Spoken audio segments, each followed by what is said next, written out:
We are live. Welcome to another episode here of Rolland Market Mashup. It's just me and Bob this morning. Dan has a dermatology appointment. He'll be back tomorrow. Starting off, Dad, Bitcoin over 18,000, highest it's been since end of December 2017, where it then fell off a cliff.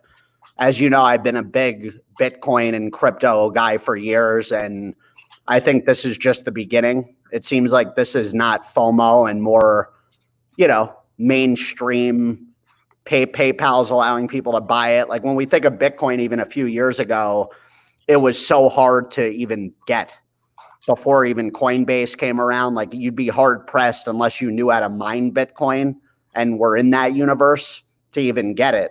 What's your take to start off here for our viewers on that whole arena right now? Well, I have not been right on Bitcoin, as you know, but from a technical point of view, the high on Bitcoin was 20,650, and it kind of broke through all the log jam around 16.8.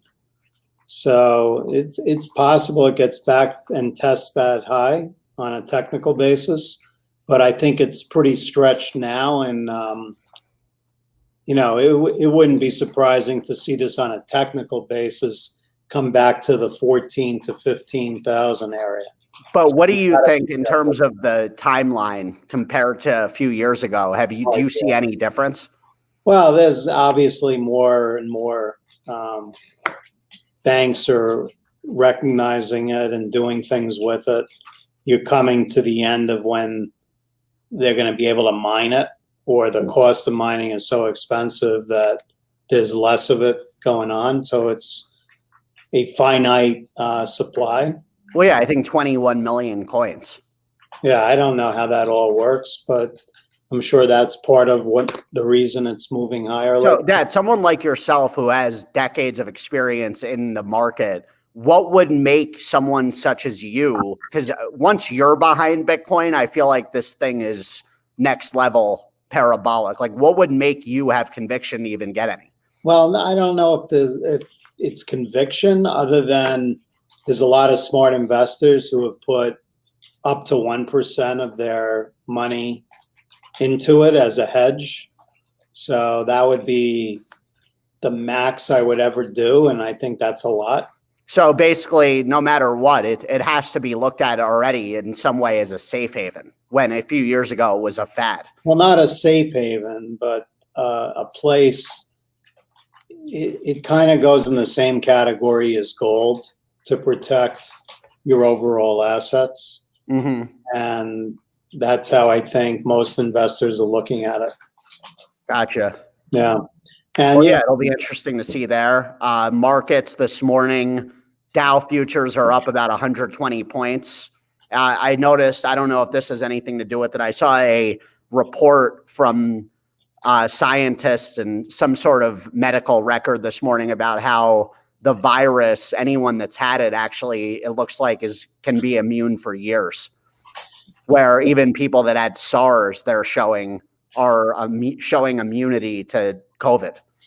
Well, there's a couple of things on the virus today. It's partially that, and partially they got more information from Pfizer, and it's actually even a higher percentage than they thought it was last week, 95% versus, I think they said 90.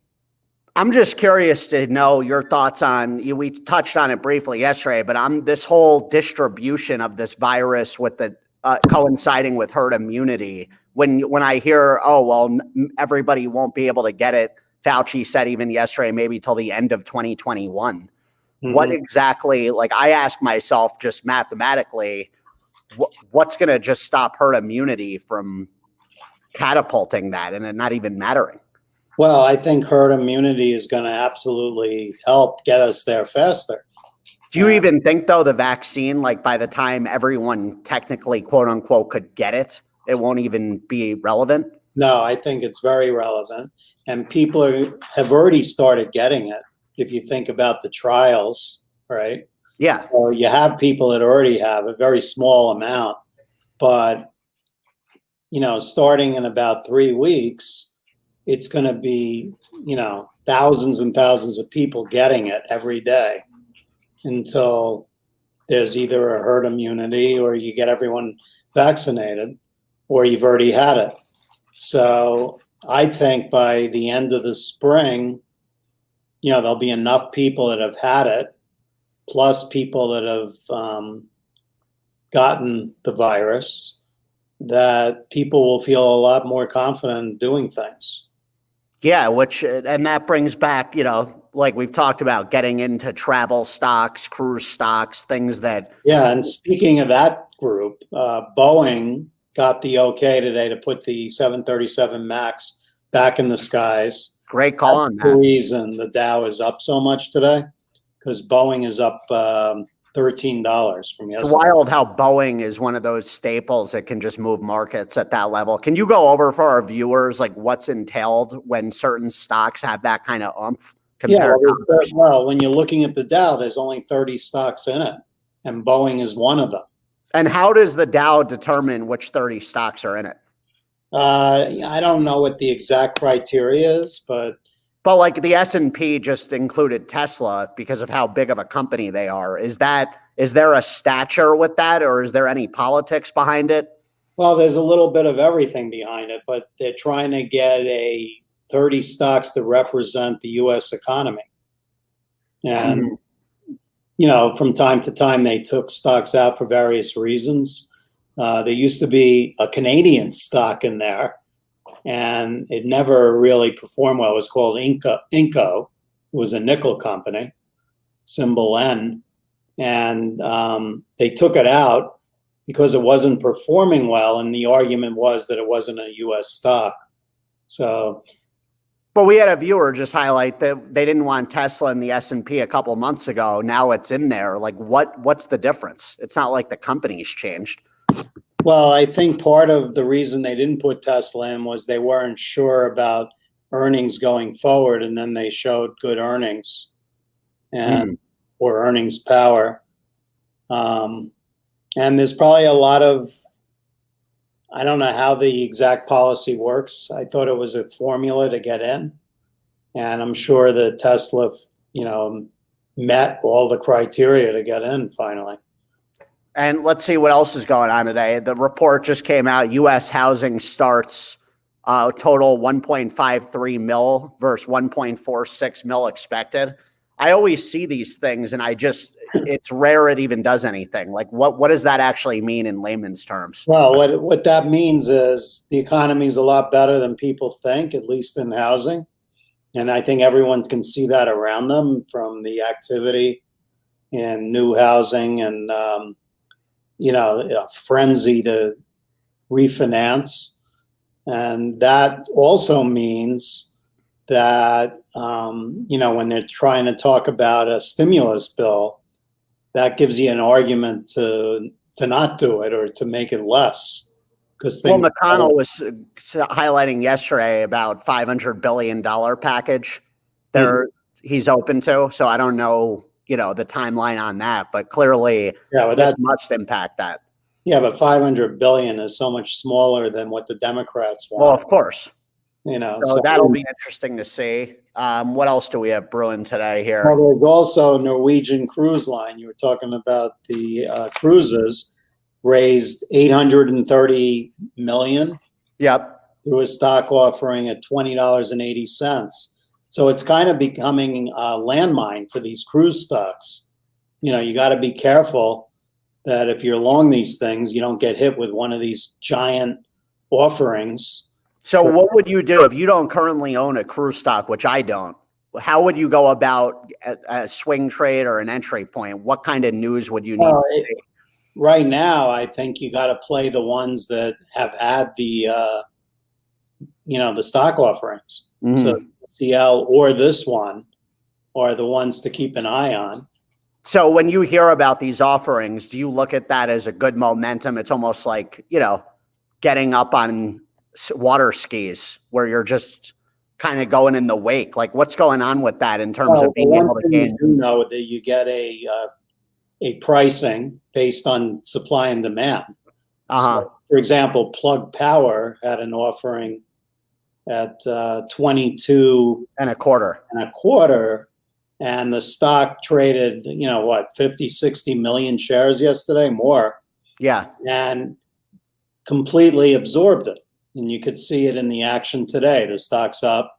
It's trading at 23 and a quarter. But what we went over that yesterday, where you were like, "Be careful getting in that yet." Would you still tread carefully there and expect? Well, you have to watch to see what the action is. If it's able to handle the offering price and move higher with big volume. And how many, Dad? You're usually a big indicator on like 2 to 3 days, right? Whether it's good or bad news before the dust settles like fully on a stock after something. Is that a ample timeline, or do you feel like it depends on the scenario? If the stock has had bad news, it used to be a 3-day rule. You don't get in until 3 days of trading have happened. But now with communication so much better and faster, it's a 2-hour rule. It's still, I think, about a 2.5-day rule. Because even CVS, I saw, yes, I'm a long-term holder of that now and been in it since the mid-50s, but that drop off, the sell-off off Amazon, the Amazon effect, as we know, Amazon makes news, a stock in a certain sector shits the bed short-term because of fears. But let's be real here. They are who they are. CVS, healthcare, that seemed a bit severe yesterday, that sell-off, but it wouldn't shock me if there's a bit more of that trickle-down effect today. Yeah, and also, if you look at CVS's chart, it had a big move leading up to that bad news. Well, yeah, it just was beaten down too much to begin with. Yeah, but I mean, if you see the kind of chart that CVS has, if you look at a long-term chart, it has big moves up, big moves down, and it does this all the time. And what you want to look for is that when it has a big move down, it's a higher low than the previous move down. And it looks like this stock made a bottom probably around 52. I got in right above that. Yeah, which it hit many times. I mean, it probably hit it 4 or 5 times. And then it ran up and came back down, and then it only got down to like 55. And then it had this huge move up. So when I look at this chart, I'm thinking if you could pick this thing up somewhere around 64 to 65, it looks like a solid level. Yeah. And, I'm big on them long-term with where healthcare and delivery is going, that Aetna partnership. I mean, they bought them for, what was it, $7 billion? Yeah, I don't know the details. Maybe even way more. But yeah, that'll be interesting to see. Another thing, Target's earnings. I know I brought them up yesterday on the show. They had a good report, well above the consensus. They had $2.79 earnings per share. Estimate was $1.60. They beat estimates, increase of 20.7% compared to 11.2. They're up almost 3%. I mean, the thing I love about Target is you go in there for a specific purpose and you leave with other stuff. That's why I love CVS too. I walk into Target, I need, workout shorts, and I'm grabbing milk, snacks, you name it. The superstores are fabulous. We were in over the weekend, and first of all, they're spacious, so you feel comfortable inside the store. Mm-hmm. And they're open early. I told you that when I was in New York. I was up at like I don't know what time it was on a Sunday morning. Target was open at like 7 a.m. I thought it was genius because naturally everyone else was closed. They got my business, and it was pretty crowded for early in the morning. And from a chart point of view, the stock is within striking range of its all-time high. So what do you think as someone that doesn't own that stock right now? Would you wait, or is this a good time to get into it? To me, it's never a good time when the stock's had a move from 90 to 166. Yeah, it's tough. Right. But yeah, then you look at Lowe's, who missed their estimates barely, but their revenue topped forecasts. Same store sales surged 30%. Yeah, and they're up over 6%. Much different type of company. And if you saw Home Depot, it explains why Lowe's also got hit. It's kind of, well, no, Lowe's is up big.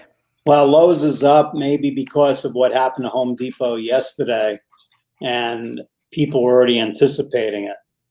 And it's almost like when you think about the sentiment around things like Home Depot, it's gone on such a run and everyone are expecting such great things. Kramer brought up a great point with Lowe's, the notion of when there's all these issues that have wait a minute. You said Lowe's is up. I'm seeing it down over 10 points. Really? Yeah. That's strange. Yeah, it's 149. CNBC has an error then. It just said its shares jumped 6% in pre-market trading. Well, maybe it ran up and then ran down. I don't know. But it's interesting to think about because like Kramer brought up, when you have stocks that need a lot of fixing and the investors know that, there's way more room to run if they're liking what the execs are doing. So naturally on the other end of that with the Home Depot, the news couldn't have been better the last few months to formulate that run up. And then it's hard to find a catalyst to keep moving it up. After a while, it's like, okay, this narrative's run dry. Yeah, well, I think that's what you got going here. And how are we, Dad? Didn't the NEO earnings come out? Yeah, they were, I don't think anything exciting, but they're down a little pre-market. That's kind of a non-event. Stocks are just, it's so difficult to play unless you're just day trading. Yep. Because, the fundamentals are way behind. I think it makes Tesla look like great fundamentals when you. Well, speaking of Tesla, Morgan Stanley upgraded to overweight from equal weight, and they raised their price target to 540 from 360. Yeah, I saw that. At what point, how do you not keep upgrading Tesla as an analyst without, or you kind of look like a schmuck? It's difficult. I mean, an analyst has to go with what he knows and what criteria he uses. Or Elon Musk is just going to send out more shorts. That's, so yeah, I guess. And then we've got a couple other good ones here. Lazy Boy, who I brought up a few months ago on our show, reported adjusted quarterly earnings 82 cents, well above 50-cent consensus. Profit margins increased. I mean, couch potato life has been full force naturally the last few months. Yep. I'm annoyed I didn't buy that at the beginning of the pandemic. Yeah, there's some crazy names that have gone absolutely nuts. What I like today is U.S. Steel is working its way higher again. So would today be a good time to jump on that for a swing trade? Well, I don't know. I think you've already had to have jumped on it. Dad, who's the next save here? You've been good at the unleashing the hounds right at the gates here. What am I buying this morning? Yeah, there's, I never really play these often, but ACB, which is the marijuana stock. Yeah, I'm not, I'm much bigger in the psychedelic space than marijuana for stock. Had an offering at 750 the other day, and it's been trading below that. If it breaks through there on the upside, you may get a nice lift. I just almost feel like these cannabis stocks are sucker bets. It just seems like I'm not talking about long term. I'm just talking about a trade. So are you going to be jumping on that today? If it breaks through 750, it's still 20 cents away. So. And what else are you looking at? Selling Boeing. I sold a little bit already, and I'm going to probably get completely out today. Of Boeing? Of Boeing. I think this news is what we've been waiting for. I'm with you. Maybe I'll sell the rest of my Boeing too. So when do you get back into Boeing, Dad? I don't know. I'll just have to keep watching it. So you have no problem as an investor not owning any Boeing after a day like this with how it's run? Well, the stock's run up. How much now from the low? It's crazy. I mean, I owned Boeing back in March. I bought a bit at 89. So for me, okay, the question is, what's the good news next? I mean, you'll get a couple more of these countries okaying the plane, like China. Yeah, but you're right. What else? You got to think there's going to be some sort of pullback in the market too. I also think when you see what's going on in the cruises to help their balance sheet, yep, it wouldn't surprise me if Boeing decided to do a stock offering. Okay. So I kind of think that could be in the works, even though I haven't heard anything on that. Well, Dad, as we spoke, I just sold my Boeing at 224. So, And and again, it's a good problem to have, but these damn capital gains taxes, it's just, we got to talk to the US government about that because I'm tired of it. I really want to stop paying tax gains. I feel like I make money, I get taxed. That should be it. I shouldn't then be penalized for money I'm making. I don't know when this system started, but we need to switch it up. well, the Republicans have been trying to do that for decades. It's double taxation. It's crazy. Like any way you spin that, it's ridiculous to me. I still can't get my head around that. I understand totally. What else is brewing today? Right? What's that? That's another whole discussion to have. It is. I mean, I'd love to be in charge of that whole thing. But how about Polaris, Dad? We haven't really talked about them at all. Their CEO just resigned to become CEO of a different company. And what's the symbol on that one again? PII. Yeah, it's not, it's an okay chart. The one I'm more intrigued by, I want to talk to is PLTR, which I know we've brought up. They had yesterday some news. I think you brought up about Soros, and that whole team went hard in the paint on this. That's part of why they popped hard yesterday. We both sold a little yesterday. Are you looking at that as you're going to be cushioning? Because that seems like a rocket ship type of stock. Yeah, I sold most of it. I still have a very small position.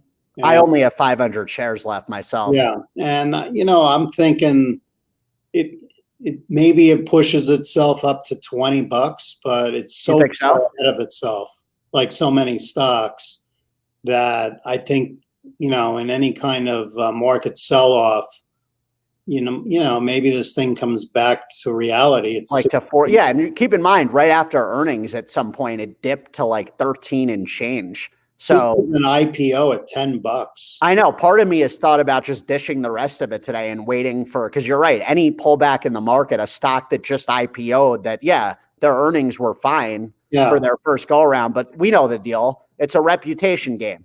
Like I was talking to Jake yesterday. He's like, who's behind this company? Right when he heard it's Peter Thiel, Alex Karp. Oh, I need to get in on that. So FOMO is real. Not only that, this is the kind of company that portfolios, all these portfolio managers want in their portfolio. Why is that? Is it just the reputation of certain? I think it's a sector that's hard to find other companies in. What, the notion where our minds could be read in a few years? I mean, that's definitely intriguing to me. I hear that and I'm like, what is going on here? Well, there's a lack of supply of stock is what it is. And that's why it's being run up. So I guess we should be going public then, Dad. The lack of supply. People need more tickers to be jumping in on. Well, get Peter Thiel to buy some. Yeah. It's wild how that guy, right? Imagine though, like the level these dudes are on, Elon Musk, Peter Thiel, it's like, oh, we'll just build a public company, sell it, start a couple more in our sleep. Peter Thiel last week had 2 companies he's behind go public. I mean, not go public, have earnings reports on the same day.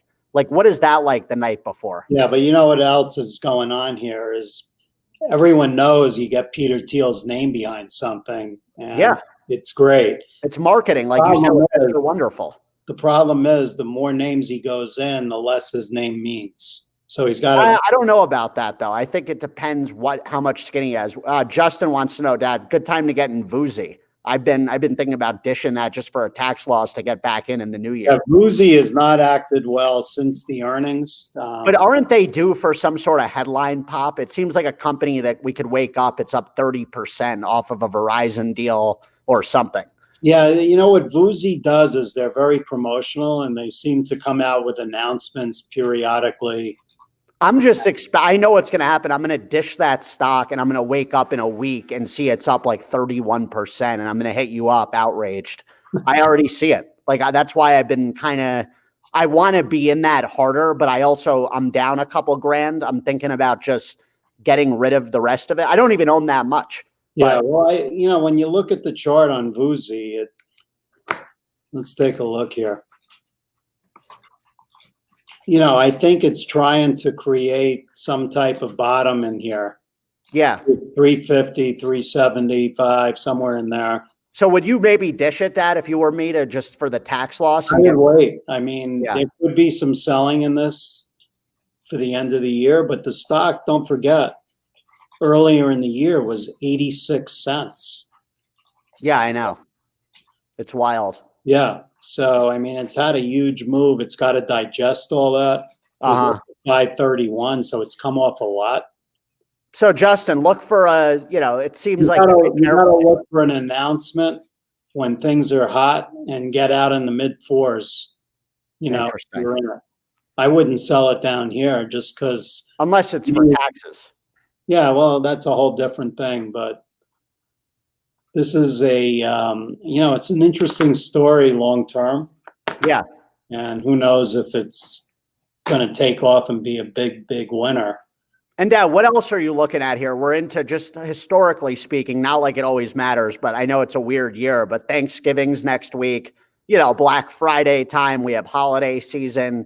Is there something you're seeing as a sector that's going to get hot that it hasn't really been talked about? Or do you think where do you see it going? I feel like the market has had a huge run and you got to be taking profits where you can, or at least hedging your portfolio, because it seems to me we got to have some type of pullback in there. I agree. I've been waiting for this, and the virus, the election stuff. It just there's a lot of stuff up there still. Yeah, there's plenty of stuff to be concerned with, but the other side of that is there's still a lot of money on the sidelines and money coming into the market all the time. And Bitcoin, I mean, hopefully I could wake up tomorrow. It'll be at 180,000. I want to just retire here. But Dad, because you convinced me, for our viewers, I had my Bitcoin in Coinbase up until literally a few days ago. Dad, you convinced me to get it parked in GBTC just for safety purposes, which gives you way more peace of mind having. Well, I don't understand all the intricate details of blockchain and your wallet and all the terms that go with Bitcoin. So another way to play it is to own what is equivalent to a stock that invests in Bitcoin. It's interesting how it trades a bit differently, though. A little bit, yeah. So that'll be interesting at open today. What's up? It'll be interesting to see at open today how that's trading with how much Bitcoin's popped overnight. Well, Bitcoin has already had quite a move today. It was up to 18,540, and now it's trading at 17,880. So it's come down. Either way, it keeps making these new highs and treading water a little. This thing seems like it's going to be breaking out. And you keep in mind, too, the world we live in. I've had people hit me up that haven't been in Bitcoin in a few years since that fall that are now like, oh, I can't believe I'm not in this yet. You can tell FOMO is. You got to watch, though. You really have to watch when a stock hits a high like today, 18,540. I mean, Bitcoin acts just like anything else that trades. If this thing starts trading down today for any reason, it could drop like in a second, a few hundred to 1,000. Well, yeah, of course. I mean, buckle up. It's like anything. You've got to be able to stomach. Blockchain's still in its early stages. And, my thoughts on it. If we're having world harmony. But what I'm seeing also, the volume seems much heavier today. So it looks like it may have made a top short term. So you got to be careful here. Be careful, but also don't be missing out on this whole movement, because I don't want you hitting me up in 3 years crying about what were you thinking not being in crypto. Yeah, so if you have Boeing, I think it's a good idea to make some sales here. I'm out of it now. Yeah, and on that note, shave your big names. Yeah, like you said, we're due for some sort of pullback. Be smart. End of the year's coming up. On that note, I have a dentist cleaning this morning. Luckily, there was a cancellation. They got me in. So I'm going to deal with that crap. Everyone subscribe, Rolland Market Mashup. We'll see you back here tomorrow with the full crew. And go make some cash.